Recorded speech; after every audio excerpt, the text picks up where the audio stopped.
احباب گرامی قدر، ارض مقدسہ بیت المقدس مسجد اقصی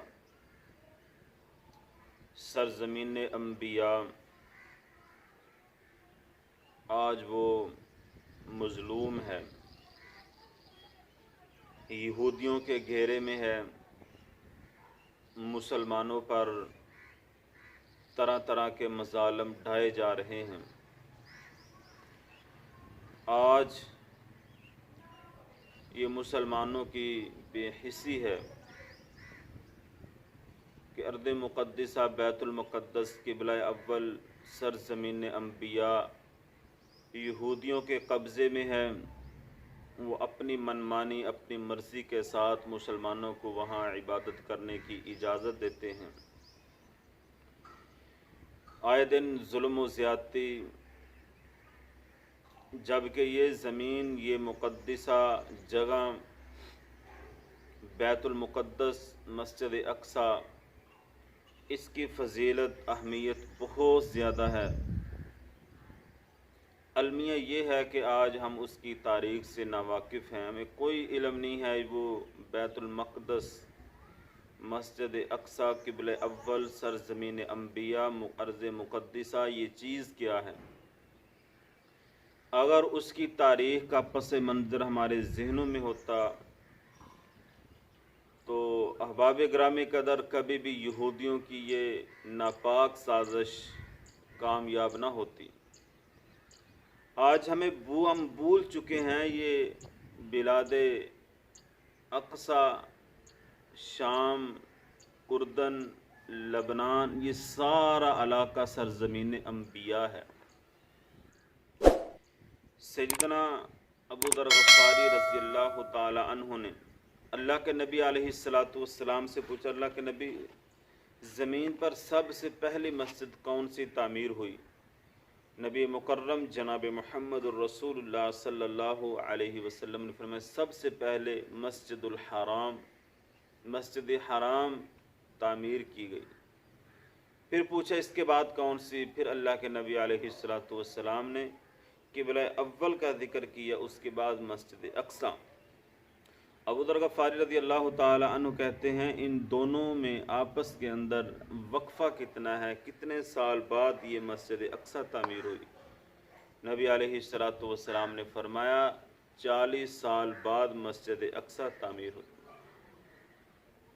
13 یا 14 ماہ اس قبلے کی طرف، قبلہ اول مسجد اقصی کی طرف ابتدائی رسالت میں اللہ کے نبی علیہ السلام نمازیں پڑھتے تھے۔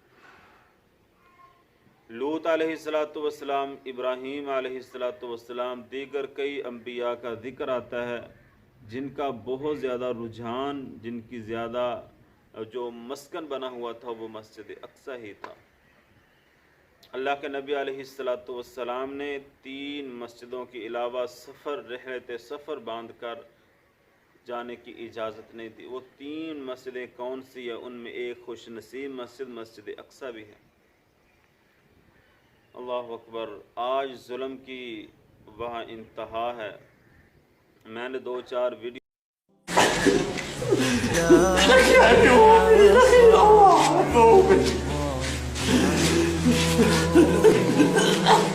لكن شو مسوي ان شاء الله معلومي، لك شو مسوي لك نسب الله، لك شو مسوي ايوه يا ابي امي، لك يا ابي امي امي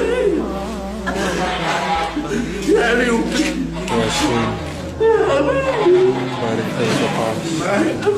لك الامر يا شيخ، لك الامر، لا اله الا الله. ولا شيء أصعب من البعد عنكم، كأن خطايا تشد وثاقي،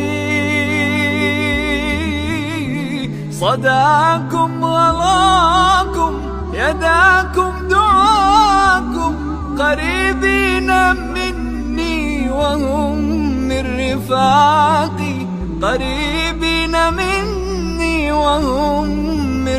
وفاقي.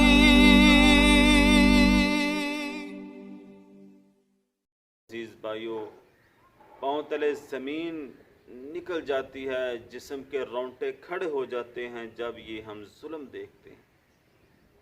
اللہ اکبر.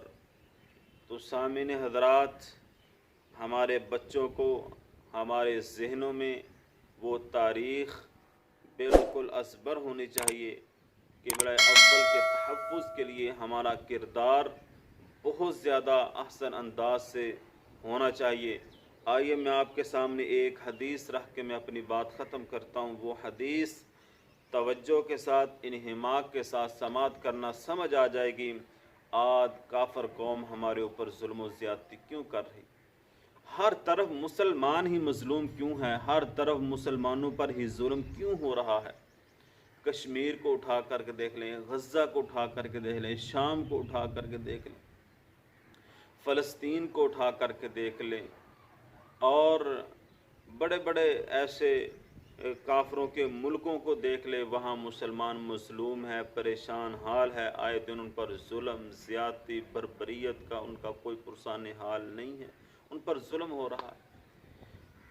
سنن ابی داود کی روایت ہے، اللہ کے رسول صلی اللہ علیہ وسلم نے فرمایا، سیدنا ثوبان رضی اللہ تعالی عنہ حدیث کے راوی، میرے پیغمبر نے فرمایا ایک وقت آئے گا تمہارے اوپر کافر قوم اس قدر چڑھ دوڑے گی، اللہ اکبر، جس طرح بھوکھا انسان دسترخوان کی طرح لپکتا ہے.